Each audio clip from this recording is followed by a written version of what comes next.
ఇంకా అనేకమైనటువంటి ఇంపార్టెంట్ బిల్లుల మీద చర్చ జరుగుతుంది. రండి సీన్ అనే చర్చ జరుగుతుంది. ఈ సందర్భంగా ఏమైంది, ముఖ్యమంత్రి గారు నేను గతంలో ఉన్న పార్టీలో ఒక గుంటనక్క గారు ఉంటారు, వారిని మీరందరూ హరీష్ రావు గారిని పిలుచుకుంటారు.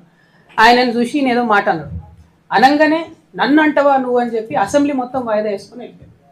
అరే ఒక మాట వ్యక్తిగతంగా ముఖ్యమంత్రి ఏదో నిన్నంటే మొత్తం అసలు ప్రతిపక్షమే లేకుండా, ప్రతిపక్షం అంటే ఏంది, ప్రజల గొంతుక, ప్రతిపక్షం అంటే ఏంది, అన్యాయం ఎట్లా జరుగుతుందని ప్రశ్నించేటటువంటి ఒక వాయిసే ప్రతిపక్షం. It is not a party, it is a big responsibility.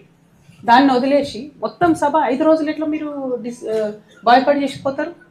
ఏంది కేవలం హరీష్ రావు గారిని ఒక మాట అన్నందుకు బాయ్కాట్ చేసిపోతారా? కేసీఆర్ గారిని ఎన్ని తిట్లు తిట్టినా రేవంత్ రెడ్డి గారు ఎప్పుడైనా బాయ్కాట్ చేసిన హరీష్ రావు గారు?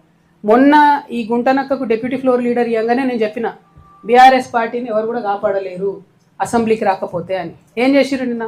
పోనీ జనరల్గా నేను కూడా పార్లమెంట్లో పనిచేసిన కదా, నేను కూడా ఎమ్మెల్సీగా పనిచేసిన కదా, ఒక ఏదన్నా అంశం మీద మనకు అభ్యంతరం